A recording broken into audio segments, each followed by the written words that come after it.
علم حاصل کیا.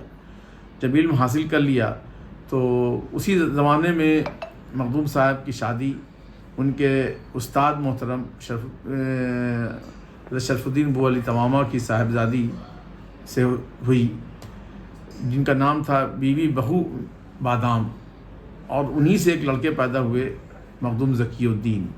تو مخدوم صاحب جو بیر بھوم میں جن کی مزار ہے، جن کا عرس ابھی ہوا، تو مخدوم صاحب سے ان کے استاد نے کہا کہ تھوڑا دن اور آپ رہ لیجئے. یہاں پر ایک دلچسپ بات یہ ہے کہ مخدوم صاحب کے گھر سے جو لیٹر خط جاتا تھا وہ پڑھتے نہیں تھے، ایک تھیلے میں رکھ دیا کرتے تھے کہ کہیں پڑھیں گے اور پڑھنے کی طرف سے دل اچاٹ ہو جائے گا، تو پڑھتے نہیں تھے. جب تعلیم مکمل کر لیا تو سوچا کہ لاؤ پڑھتے ہیں. دیکھیں اتفاق سے پہلا خط وہ ملا جس میں والد صاحب کے انتقال کا، ان کے دیہانت کا ملا. تو والدہ کا خیال آ گیا کہ والدہ اکیلی ہیں اور ان سے ملنا چاہیے. تو اپنے شیرخوار بچے کو مخدوم ذکی الدین کو، ہم لوگ یہاں کی جو روایت ہے اس کے مطابق اہلیہ محترمہ کا وصال وہیں ہو گیا تھا. اور میں کئی بار سونار گاؤں جا چکا ہوں. ان کے استاد محترم جو ان کے سسر بھی ہوئے، ان کے مزار پر فاتحہ بھی پڑھی ہے. جس جگہ مخدوم صاحب نے علم حاصل کیا تھا وہ ابھی بھی اس کے کچی درگاہ سے بھی کوئی سمبند ہے کیا مخدوم جہاں کا؟ مخدوم شیخ شہاب الدین سہروردی مخدوم صاحب کے اپنے نانا ہوئے. اچھا. بی بی رضیہ جو مخدوم جہاں کی والدہ ہیں، ان کی بیٹی ہوئی.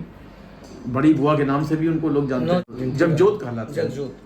شیخ شہاب الدین پیر جگجوت، جگ کو ظاہر کرنے والے.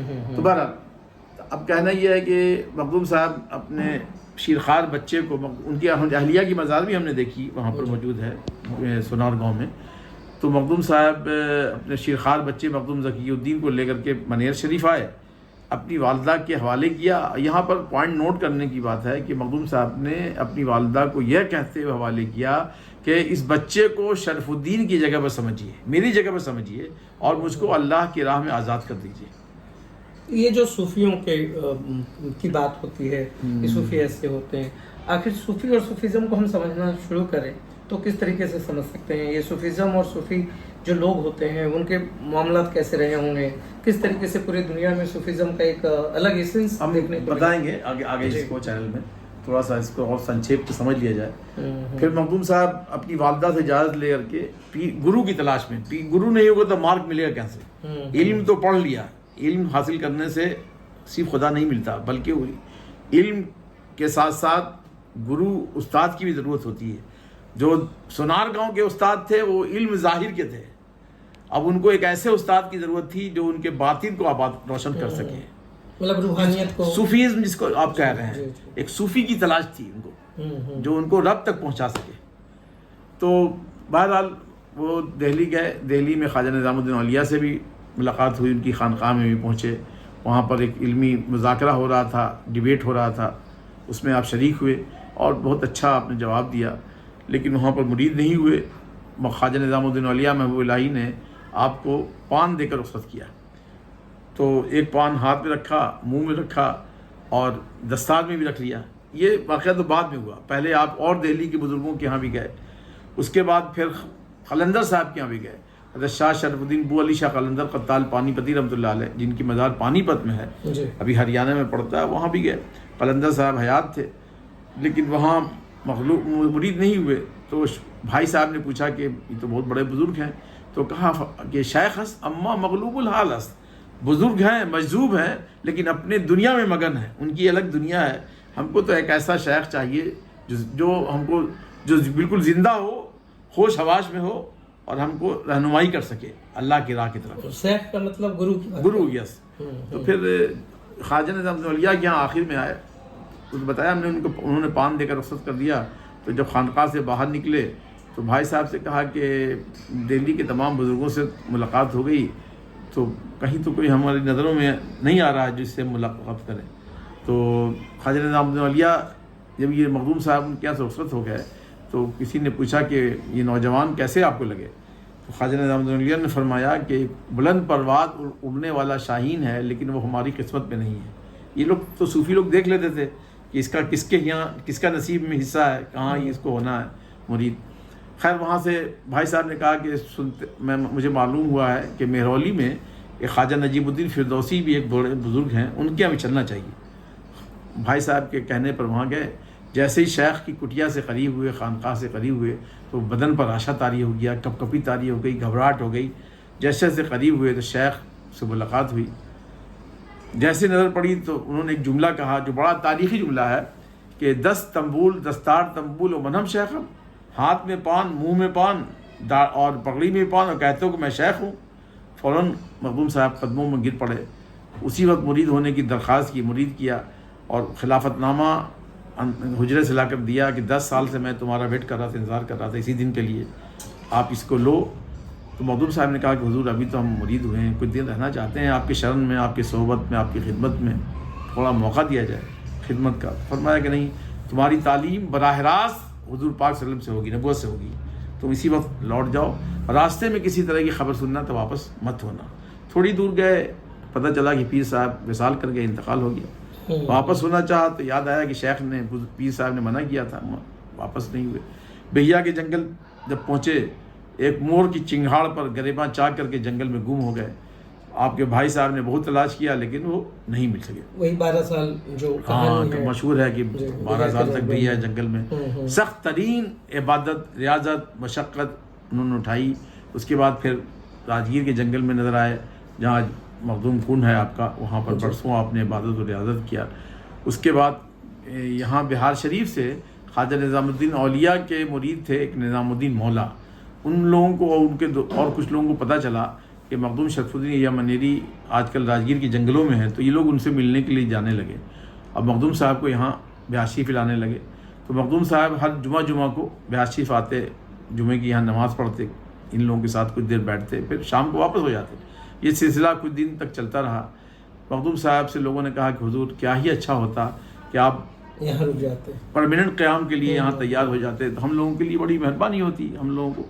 تو مخدوم صاحب نے جب دیکھا ان لوگوں کا رجحان آپ کی طرف, تو یہاں رہنے لگے. یہاں کی مراد آپ کے آس پاس کے یہ پورا یہ جو علاقہ ہے جس جگہ پہ ہم لوگ بیٹھے ہیں, یہ پہلے جنگل ہوا کرتا تھا. یہ بالکل شہر کا یہ آخری علاقہ تھا.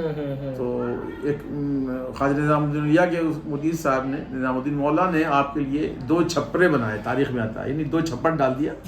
وہیں آپ رہنے لگے, لوگ بھی ملنے کے لیے آنے لگے, اور پھر آپ کی شہرت بڑھنے لگی. اور یہاں تک کہ فیروز شاہ تغلق کو جب خبر ہوا تو اسی زمانے میں بہت سارا واقعہ بھی ہوا آپ کے ساتھ.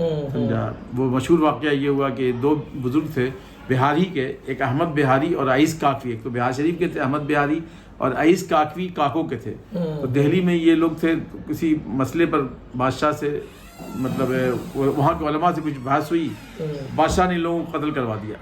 تو مخدوم صاحب کو جب اطلاع ملی تو فرمایا کہ جس شہر میں ایسے بندگان خدا کا, ایسے صوفی لوگوں کا قتل ہو, وہ شہر کیوں کر آباد رہ سکتا ہے.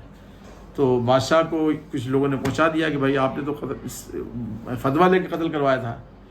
تو مخدوم صاحب نے ایسی بات کہہ دی. تو بادشاہ نے ایک آرڈر, سرکولر جاری کیا کہ شرف الدین یحییٰ منیری کو زنجیروں میں باندھ کر کے دہلی لائے جائیں, اور ان سے پوچھا جائے کہ آپ نے کس گراؤنڈ پر یہ ایسی بات کہی, اور ان پر بھی مقدمہ چلایا جائے.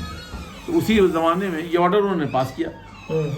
اور ایک دن جلال الدین بخاری اچ سے آئے ہوئے تھے, جو پاکستان میں بھی موجود ہے, وہاں پنجاب کا علاقہ ہے اچ, میں وہاں جا چکا ہوں فاتحہ پڑھنے کے لیے. تو وہ دہلی آئے ہوئے تھے, اور بادشاہ ان کا معتقد تھا. تو ایک دن بادشاہ ان سے ملنے کے لیے آیا, تو حضرت ان کے خادم نے کہا کہ آج کل حضرت کسی سے ملتے نہیں ہیں. تو بادشاہ نے کہا کہ میرے بارے میں بولو کہ میں ملنا چاہتا ہوں. خیر انہوں نے بلایا تو کہا کہ حضور آج کل آپ کسی کو ملتے نہیں ہیں, کیا بات ہے. تو فرمایا کہ بہار شریف سے مخدوم شرف الدین یحییٰ منیری کے مکتوبات, ان کے لیٹرز, خطوط میرے پاس آئے ہیں, اور ان کو ہم 40 ڈیز کا چلہ کر کے پڑھ رہے ہیں. تو بادشاہ کو تعجب ہوا. تو پوچھا کہ حضور وہ کس لیول کے ہیں خطوط, لیٹر کس مقام کے ہیں, کس. تو فرمایا کہ اتنے ہائی لیول ہیں کہ ابھی تک ہماری سمجھ میں بھی نہیں آئے بہت سے مقامات, مکتوبات صدی کی, مکتوبات صدی 2 صدی وغیرہ. تو بادشاہ خیر واپس ہوا تو اس کو احساس ہوا کہ ہم نے غلطی کر دیا. تو پھر اس نے دوسرا لیٹر ایشو کیا, اور مجد الملک اس زمانے میں صوبہ بہار کا گورنر تھا, اس کو آدیش پارت کیا کہ پہلا میرا حکم منسوخ کیا جاتا ہے, اور میں دوسرا حکم دیتا ہوں کہ مخدوم شرف الدین یحییٰ منیری کے لیے ایک بڑی خانقاہ بنائی جائے, اور وہاں پر آنے والے زائرین کے لیے، ان کے مریدوں کے لیے، وہاں کے مہمانوں کے لیے پورا راجگیر کا پرگنہ خانقاہ کی خدمت کے لیے وقف کیا جائے، اور ایک مسلح بلغاری میں بھیج رہا ہوں، اس کو مخدوم صاحب کا پیش کرو اور ان کو سجادے پر بٹھاؤ۔ تو مخدوم صاحب کے مجد الملک آیا کہ حضور یہ بادشاہ کا آدیش ہے، تو مخدوم صاحب بڑے فکر مند ہو گئے، بھائی ہم کو اس سب کی کیا ضرورت ہے، ہم صوفی لوگ ہیں، راجگیر کا پرگنہ لے کے ہم کیا کریں گے، ہم اس سب کو ضرورت نہیں ہے۔ تو بادشاہ نے کہا، وہ مجد الملک نے کہا، گورنر صاحب نے کہا کہ حضور اگر آپ اس کو قبول نہیں کیجیے گا تو بادشاہ تو ہم کو معزول کر دے گا، سسپینڈ کر دے گا، میری خاطر قبول کر لیجیے۔ خیر وہ خانقاہ بنی، پھر تمام صوفیہ فقراء کی دعوت ہوئی، مخدوم صاحب کو سجادہ گدی نشین پر سجادے پر بٹھایا گیا، اور ایک درویش نے کہا، مخدوم صاحب نے کہا کہ تم بیٹھ جاؤ، میں اپنے آپ کو اتنی بڑی جگہ کے لائق نہیں سمجھتا، یہ تو بڑے لوگوں کا کام ہے۔ مخدوم صاحب بڑے آدمی تھے، خود بڑے ہو کر بھی اپنے آپ کو سمجھتے تھے کہ ہم کچھ نہیں ہیں۔ یہ کسی صوفی کی بڑی پہچان ہے کہ وہ بڑا ہوتا ہے خود، لیکن وہ اپنے آپ کو بہت چھوٹا سمجھتا ہے، کم سمجھتا ہے، اپنا علم سے، اپنے روب سے، اپنی بزرگی سے کسی کو مروب نہیں کرتا۔ یہ صوفی کی سب سے بڑی پہچان ہے کہ اپنے آپ کو بہت کمتر سمجھتا ہے۔ تو پھر بہرحال مخدوم صاحب کمر کس، اس نے کہا کہ آپ کو کمر کس کے بیٹھنا ہے اور لوگوں کی خدمت کرنا ہے، سیوا کرنا ہے۔ پھر مخدوم صاحب 52 ایئرس 52 سال یہاں رہے، لوگوں کی سیوا کی، خدمت کی۔ اسی زمانے میں بہت ساری کتابیں لکھی گئیں، بہت سے خطوط لکھے گئے، اور مخدوم صاحب اس زمانے میں تعجب ہوتا ہے رجنی کانتی کہ جب میڈیا نہیں تھا، اخبار نہیں تھا، اس زمانے میں مخدوم صاحب کے خطوط اور لیٹرز، ان کی کتابیں پوری دنیا میں پھیل گئی تھی۔ 100 لیٹرز پہ، ہاں وہ 100 لیٹرز ہی مکتوبہ صدی ہے، مکتوبات سے تھی، اس پہ بہت بڑا سیمینار بھی ہوا ہے، پوری دنیا میں اسی وقت پھیل گئی کتابیں۔ مگر سوال یہ ہوتا ہے کہ آج پوری دنیا میں، آج صوفیزم کی ہم بات کرتے ہیں، تلخیاں بڑھ گئی ہیں، لوگ ہنسا ہے، مار کاٹ ہے، اس کو ہم لوگ کس طریقے سے ریزالو کر سکتے ہیں؟ ہم کیوں نہیں، جیسے راجگیر میں کہا جاتا ہے کہ ایک ایسا سینٹر بنے جہاں پر ووادوں کا نپٹارا ہو، تو کیا صوفیزم ایک بہت بڑا راستہ نہیں بن سکتا جہاں پر ووادوں کا دیکھیے، نپٹارا؟ میں آج بھی آپ دیکھ رہے ہوں گے کہ دنیا میں یدھ ہو رہا ہے، جی، اور کتنے لوگوں کی جانیں ضائع ہو رہی ہیں، جا رہی ہیں۔ تو تمام صوفیوں نے، آپ کو خواجہ نظام الدین اولیاء کے بارے میں بتائیں کہ ان کا جو پیریڈ تھا، تاریخ فیروز شاہی کے مصنف ضیاء الدین برنی کہتے ہیں کہ ان کے پیریڈ میں چوری ڈاکہ تو بہت دور کی بات، مرڈر تو بہت دور کی بات ہے، چوری ڈاکہ کی بھی واردات نہیں ہوتی تھی۔ ہندو مسلمان سب مکس اپ ان کی خانقاہ میں آتے تھے۔ دہلی میں مسلمان ہندو اس طرح رہتے تھے، لگتے شیر و شکر ہو کر، دودھ اور چینی جیسے مل کر رہتے ہیں۔ تو ان صوفیے کی نظر میں سب سے بڑی بات یہ ہوتی تھی کہ وہ یہ نہیں دیکھتے تھے کہ وہ کوئی ہندو ہے، کوئی مسلمان ہے، کوئی سکھ ہے، اس کا مذہب کیا ہے، وہ یہ دیکھتے تھے کہ اوپر والے کا یہ بندہ ہے، خدمت خلق، اوپر والے کا یہ بندہ بنایا اس نے، خالق تو وہ ہے۔ تو جب خالق وہ ہے تو سب سے پریم کرنا۔ آپ کمہار کے پاس جائیے، یہاں پر کمہار ہے، اس سے کہیے کہ بھائی ہم 50 روپیہ تم کو دیتے ہیں، تم جو برتن بنا رہے ہو اس برتن کو تم مجھے دے دو، میں تم کو اس کو توڑوں گا۔ تو کہے گا تمہارا 50 روپیہ ہم کو نہیں منظور، ہم اپنی بنائی ہوئی چیزوں کو اپنے سامنے ٹوٹتا ہوا دیکھنا پسند نہیں کریں گے۔ تو کوئی بنانے والا یہ پسند نہیں کرتا کہ اس کی بنائی ہوئی چیزوں کی یہ گتی ہو۔ بالکل، آپ سوچئے، صوفیزم یہی کہتی ہے کہ سارے سنسار کا پالن ہار وہی ہے۔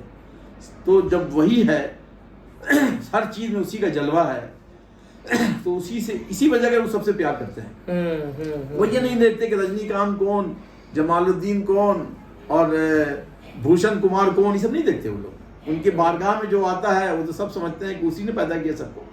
جیسے وید کا ایک بہت اچھا لائن ہے، کم صدم وپرا بہدا بدنتی، جس کو کہتا ہے کہ ست ایک ہے، باقی جانی لوگ اس کو الگ الگ نام سے جانتے ہیں۔ اور پھر جب سورہ سورہ کی بات کرتے ہیں تو پھر ہم کہتے ہیں کہ وَإِنَّهُ لَفِي جُبِّ اللَّهِ بِالْإِنْ، کیا ایمان والو، اس سے پہلے بھی کتابوں میں ہم نے وہی باتیں لکھی ہیں۔ تو کہیں نہ کہیں یہ جو سندیش ہے، یہ بہت بڑے معیار کا سندیش ہے جس کو پوری دنیا کو سمجھنا چاہیے۔ خیر بہرحال ہم لوگ بہت باتیں ہو چکی ہیں مخدوم میں، جہاں پر مجھے لگتا ہے جتنی باتیں کی جائے کم ہی ہوگی۔ مخدوم صاحب کا جو ایک فکر ہے، سوچ ہے، تمام صوفیوں کی یہ سوچ ہے کہ خدا تک پہنچنے کے لیے ہر راستہ ہے، لیکن سب سے آسان راستہ جو ہے وہ لوگوں کی خدمت ہے، ان کی سیوا ہے۔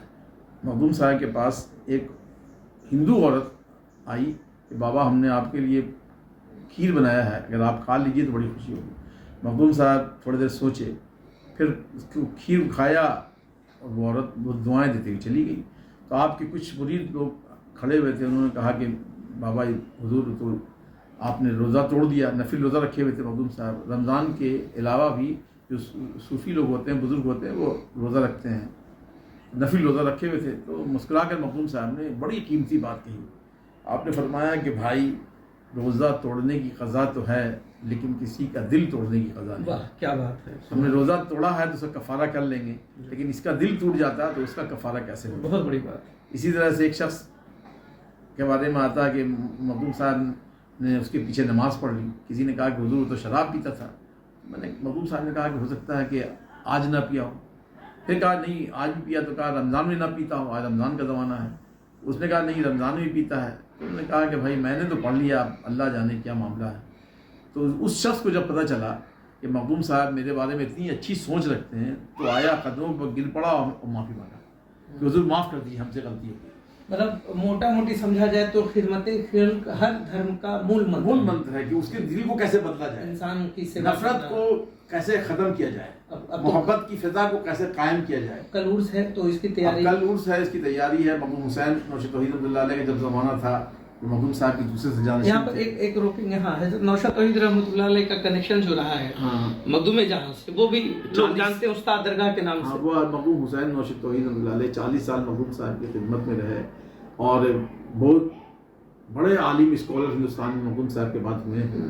اور مخدوم صاحب نے پیدا ہوئے تھے جونپور میں, اور اسی رات میں مخدوم صاحب نے کہا تھا کہ مولانا مظفر بلخی کو کہ تمہارا بھتیجا پیدا ہوا ہے اور تم کو بیٹا مبارک ہو. بعد میں اطلاع ملی ایک ہفتے کے بعد کہ ہاں صحیح میں وہ پیدا ہوئے تھے. بہت بڑے بزرگ ہیں مخدوم حسین نوشد توحید رحمۃ اللہ علیہ, جو اپنے زمانے میں, جیسے میں سجادہ نشین ہوں, تو جو اپنے زمانے میں سجادہ نشین تھے, دیکھیے یہی یہاں پہ وہ کتاب بھی رکھی ہوئی ہے, اس میں ہی ہے ڈیٹیلز کہ مخدوم صاحب کے عرس کے دن وہ پوری تیاری کرتے تھے. یہاں زائرین کا ہجوم اس زمانے میں ہوتا تھا, آج سے مطلب سمجھیے کم سے کم تو 600 سال پہلے کی بات میں بتا رہا ہوں, 650 سال پہلے, کہ لوگوں کا اہتمام, لوگوں کے لیے لنگر کا انتظام, عرس کی تیاری اس زمانے سے ہوتا آ رہا ہے.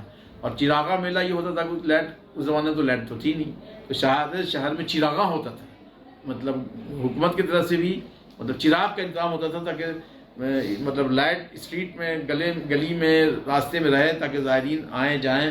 اور اس زمانے میں ہی ایک کثیر مجمع, کافی لوگ کا مجمع لگا رہتا تھا. تو مخدوم صاحب کا وصال ہی چونکہ عید کے 5 تاریخ کو ہوا تھا, اسی کے لحاظ سے وہ اس کی تیاری ہوتی ہے. اور رات میں یہاں سے چادر پوشی کے لیے ہم لوگ جاتے ہیں. ہاں جی ہاں, پالکی نکلتی ہے وہاں پر 12:30 بجے, 12 سے 1 کے درمیان وہی قرآن خون ہوتا ہے, دعا ہوتی ہے, اور پھر وہاں سے خانقاہ معظم میں آتے ہیں. یہاں سما کی مجلس صبح تک ہوتی ہے, اور اس کے بعد فجر کی نماز کے بعد دعا ہوتی ہے, پھر قل ہوتا ہے, پھر مخدوم صاحب کے قبر. تو یہ آپ سن رہے تھے کہ کل عرس کے بارے میں جو تیاری ہے, اور مخدوم جہاں کون ہیں, ان کی روشنی کے بارے میں. عرس ہے تو لازمی ہے کہ پہلے ہم ان کی ہی بات کریں گے, پھر کسی اور سنت کے بارے میں بتائیں گے جب ان کا پیریڈ آئے گا, جب ان کے دور کا کوئی بہت بڑا آیوجن ہوگا, تو اس میں ہم تفصیل سے بہت ہی ڈیٹیلڈ بات کریں گے. مگر ہم سے آج بات ہوئی ہے سجادہ نشی سیف الدین فیروسی اور پیر صاحب سے, اور آج ہم نے جانا ہے کہ آج پورے صوفیہ اکرام کا جو نظریہ ہے, لوگ کیا جانکاری رکھتے ہیں, کتنا سوچ پاتے ہیں. آج تمام چیزوں پر بہت ہی وستار سے بات ہوئی ہے, اور ہم کو وقت دینے کے لیے, ساتھ سے بات کرنے کے لیے جناب حضور آپ کا بہت بہت دھنیہ واد.